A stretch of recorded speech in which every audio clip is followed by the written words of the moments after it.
ഞാൻ ഇപ്പം എന്തായാലും ഇന്ന് രാവിലെ ഞാനിപ്പോൾ ഇതെല്ലാം കേട്ടിട്ടുള്ള ആ ഷോക്കിൽ നിന്ന് ഇപ്പോഴും ഒന്നും മാറിയിട്ടില്ല. അപ്പം അവരെ പിടിച്ചു എന്നുള്ളൊരു സമാധാനം മാത്രമേ ഉള്ളൂ. ഞാൻ ഇനി ഇതിന് അങ്ങോട്ട് മുൻപോട്ട് പോവാൻ എനിക്ക് എന്തായാലും ഇവന് ആരിതിൽ സപ്പോർട്ട് ചെയ്തതെന്ന് എനിക്ക് എന്തായാലും അത് അറിയണം. പിന്നെ അവൻ പുറലോകം കാണരുത്, ഇതാണ് എൻ്റെ ആവശ്യം.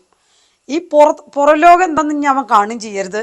ഇവന് ഇതിനു വേണ്ടി ഇവിടെ ഈ ജയിലിൽ ഇവൻ ആരാണ് ഇതിന് സപ്പോർട്ട് നിന്നതെന്ന് എനിക്കറിയണം. അതെനിക്ക് അറിഞ്ഞേ പറ്റൂ.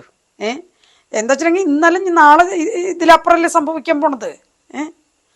പിന്നെ എനിക്ക് നീതി കിട്ടണം വെച്ചിട്ടുണ്ടെങ്കിൽ ഇവൻ്റെ മരണം കാണണം, എന്നെങ്കിലാണ് ഞാൻ ശരിക്കും നീതി കിട്ടിയെന്ന് എനിക്ക് പറയാൻ പറ്റുള്ളൂ. ഇനിയിപ്പോൾ സൗമ്യനെ എങ്ങനെ ചെയ്യാൻ പറ്റുമോ, ഒരു പെൺകുട്ടീനെ എങ്ങനെ ചെയ്യാൻ പറ്റുമോ എന്നെല്ലാം ചോദിച്ചു എന്ന് പറഞ്ഞു. അതന്നെ ഞാനിപ്പോൾ പറയണത്. ഇത്രയും വലിയൊരു മതിലും ഇങ്ങനെയെല്ലാം ചെയ്യാൻ കഴിയുന്ന ഒരാൾക്ക് ഈ പെൺകുട്ടീനെയാണോ അങ്ങനെ ചെയ്യാൻ പറ്റാത്തത്? ആണോ? അതിനിപ്പോൾ തെളിവ് വന്നില്ല. ഇപ്പം ഇത് എന്തായാലും ഇവൻ്റെ പിന്നിലൊരാളില്ലാതെ ഇപ്പം ഇതൊന്നും ചെയ്യാൻ പറ്റില്ല, അത് വേറെ കാര്യം. എങ്കിലും ഇവിടെ കിടക്കുന്നത് ഈ ഒരു ചോദ്യമല്ലേ. ഇതെല്ലാം കഴിഞ്ഞു. അവിടുന്ന് അവർക്ക് എന്തായാലും സൗമ്യം മറന്നിട്ടില്ല എന്നുള്ളതിൻ്റെ ഒരു വലിയൊരു ഇതാണ് ആ ആൾക്ക് ഗോവിന്ദൻ ചാമീനെ ഓർമ്മ വന്നത്.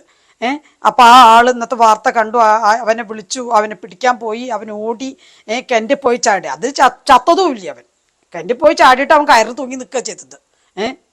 അവനെ ചത്തിരുന്നെങ്കിൽ നാട്ടിൽ അത്ര ജനങ്ങൾ സമാധാന സന്തോഷം ഉണ്ടാവും അവർക്ക്.